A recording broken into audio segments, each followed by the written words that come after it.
Assalamualaikum guys, selamat kembali ke Haruka Studio. So, hari ini aku nak bersembang sikit, nak cerita sikit mengenai satu piala yang sekarang tengah berlangsung dan menjadi fokus kepada peminat-peminat badminton seluruh dunia, iaitu Sudirman Cup. Okay, jom.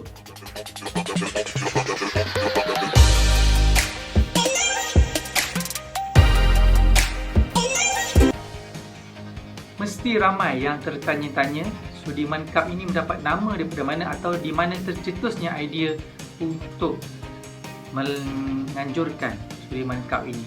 Jadi Sudirman Cup ni bukanlah ada kaitan dengan penyanyi legenda Malaysia iaitu Sudirman Haji Arsyad.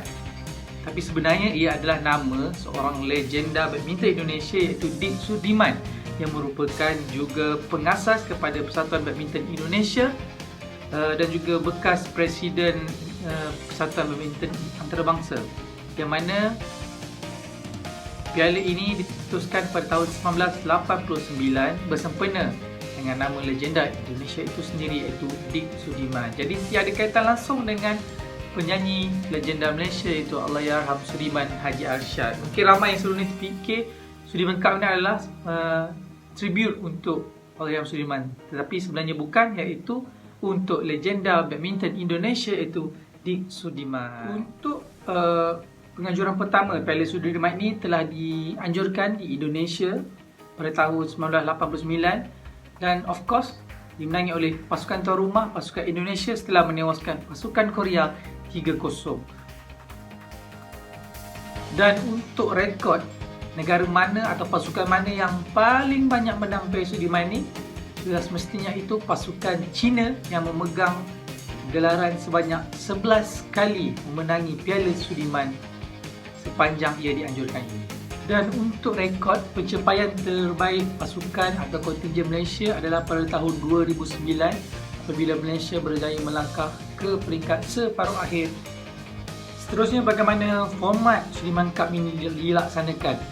Sebelum ni ia akan selari dengan kejohanan dunia, tetapi sejak semenjak ini dia telah dipisahkan menjadi di tahun yang berbeza supaya lebih rancak dan lebih pasukan lebih mempunyai masa untuk bersedia lah. Jadi formatnya lebih kurang Piala Thomas. Ini bukan game individu, ia melibatkan penglibatan pasukan yang mana setiap kontingen perlu menghantar 5 set, iaitu ada single, ada mix, ada double wanita, double lelaki. Macam Thomas Cup yang mana perlu bersaing secara pasukan, walaupun kita ada pemain yang hebat nombor 1 dunia sekalipun, tetapi the rest of the team agak lemah, tidak dapat membantu untuk menangi perlawanan. Yang mana macam format macam biasalah, kalau 5 orang perlu menang 3-0 untuk melayakkan atau dapat kata untuk melayakkan diri ke seterusnya lah.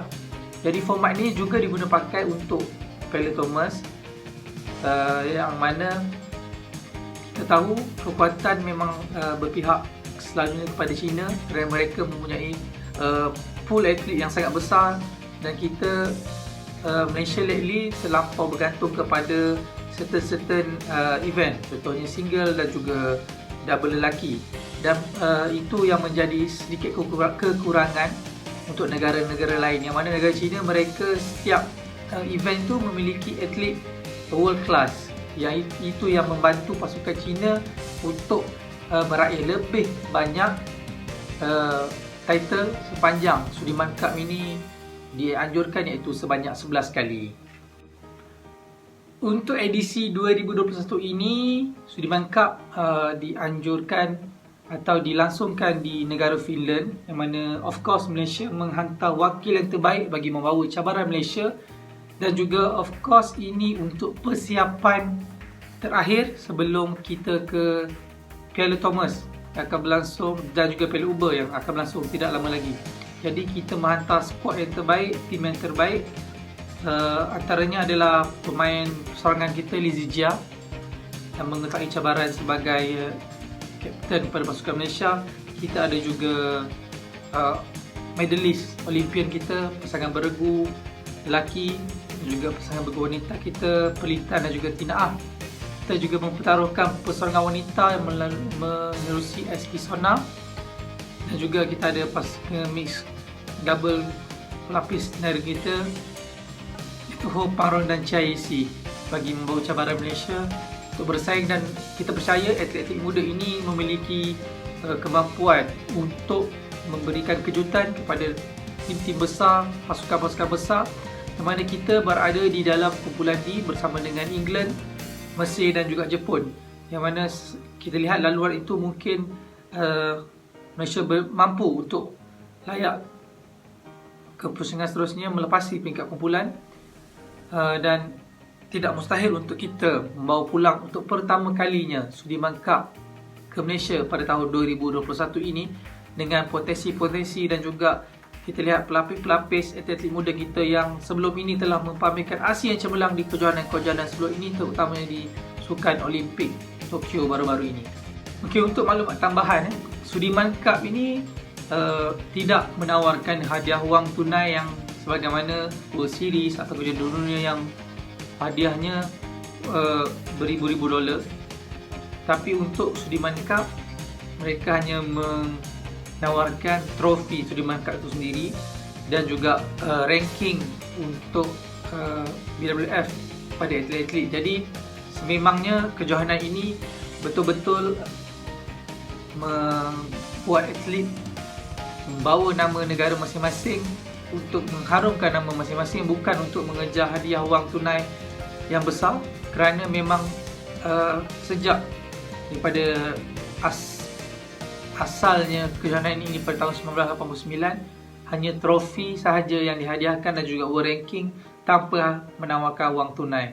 Jadi ini lebih kepada untuk persediaan pasukan masing-masing, macam yang cakap sebentar tadi, untuk persediaan menghadapi Piala Thomas dan Piala Uber yang tak lama lagi dalam bulan 10 nanti. Jadi ini adalah platform yang terbaik untuk atlet-atlet mengenengahkan mendapat minit, mendapatkan game, rentak game yang terbaik, terutamanya atlet-atlet muda yang sebelum ni kurang big exposure, tournament-tournament besar.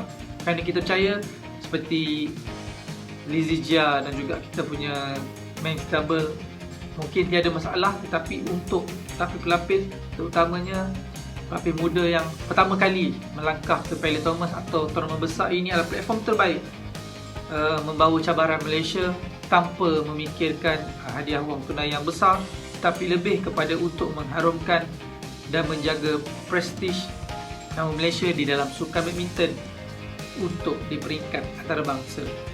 Sama mendoakan terutamanya peminat-peminat badminton di Malaysia, di seluruh dunia, mendoakan kejayaan atlet-atlet Malaysia di Sudirman Cup di Finland yang sedang berlangsung ini. Boleh kita lihat liputan harian di platform-platform media, di televisyen, di mana saja untuk mendapatkan info terkini mengenai prestasi atlet-atlet kita di sana. Teruskan beri sokongan, sama ada menang, sama ada kalah, mereka telah berjuang, mereka akan berjuang habis-habisan membawa nama Malaysia di mata dunia. Jadi semoga Sudirman Cup kali ini membuahkan hasil yang lebih positif, dapat memperbaiki rekod terbaik kita pada 2009 sekadar semifinalis.